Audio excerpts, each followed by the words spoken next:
Chapter 2. The father Henry Ballard sits in the conservatory, trying very hard to ignore the clattering in the kitchen. He knows that he should go to his wife to help her, to console her, but he knows also that it will make no difference. And so is putting it off. The truth. He wants just a little longer.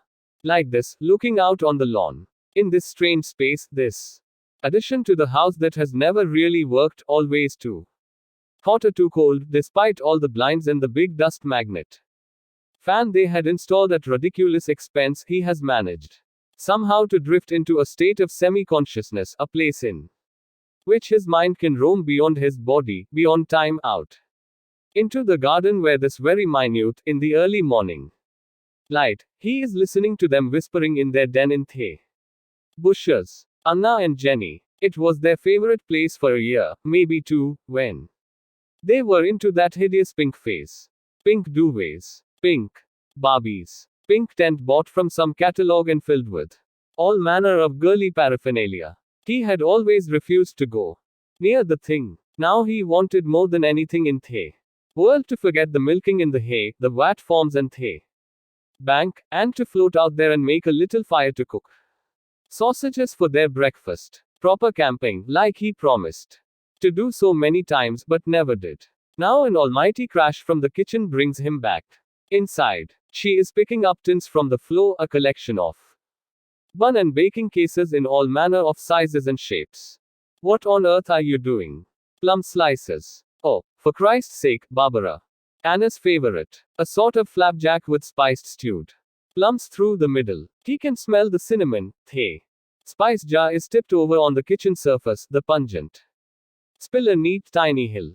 Oh, Barbara. He watches her picking up all the tins, her hands trembling, and simply cannot bear it. And so, instead of helping and trying to be in any way kinda even decent, he goes into his study and sits by the phone so that 5, maybe 10 minutes later, he is the first to see the police car pull up again on the drive outside. Something terrible wrenches in his stomach then, and he actually thinks for a moment of barricading the door, a ridiculous image of all the hallway furniture piled up high so that they cannot come in.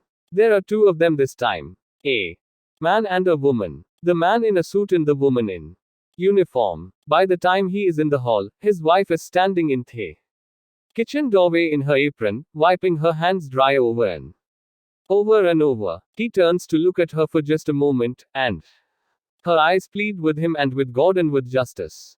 He opens the door, Anna and Jenny rushing in with their school bags and tennis rackets, chucking them all onto the floor. Relief. Relief.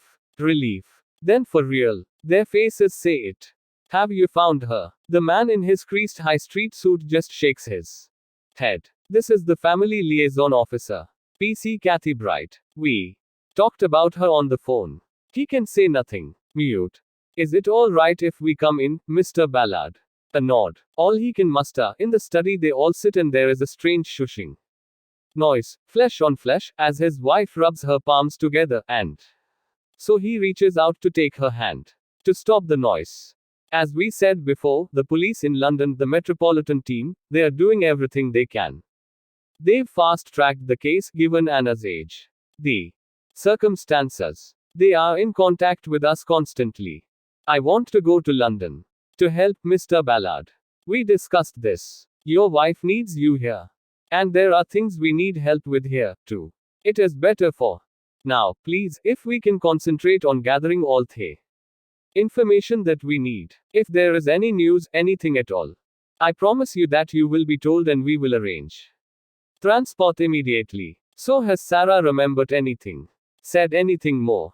We would like to speak to her. If we could just speak to her. Sarah is still in shock. It's understandable. There is a specialist team on hand and her parents are with her now. We are all trying to get what information we can. Officers in London are going over all the CCTV footage from the club. I still don't get it. Club. What were they doing in a club? There was nothing in the plan about any club. They had tickets for Les Miserables. We expressly said that, and there is a new development which may throw some light on that, Mr. Ballard.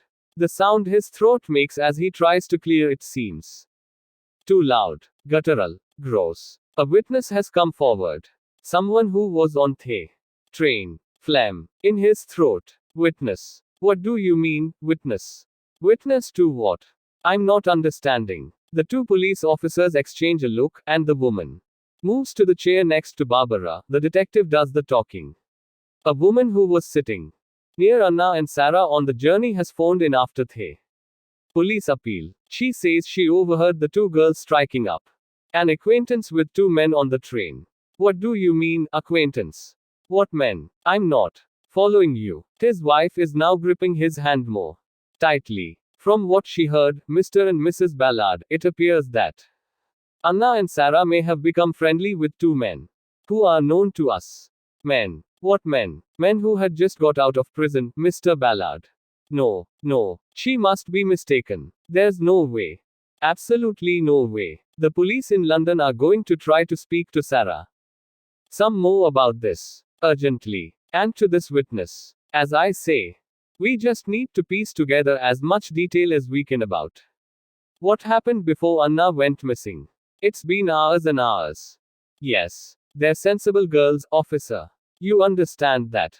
Good. Sensible girls. Brought up right. We would never have let them go on the trip if we didn't. Yes. Yes. Of course. And you must try very hard to stay positive. Like I say, we are doing everything we possibly can to find Anna, and we will keep you informed every step of the way. Kathy can stay with you. Answer any questions you may have. I'd just like to have another look at Anna's room, if I may. We are hoping there may be a diary. Have a look at her computer. That sort of thing. Could you show me, Mr. Ballard? While Kathy perhaps makes a cup of tea for your wife. Yes. He isn't listening now. He is thinking that she didn't want them to go. His wife. She said they were too young. It was too far. Too soon. He was the one who spoke up for the trip. Oh, for heaven's sake, Barbara. You can't baby them forever. Tetrit. He felt Anna needed to step away from the apron strings. Away from the plum slices. But it wasn't only that. Dear God. What if they found out that it wasn't only that?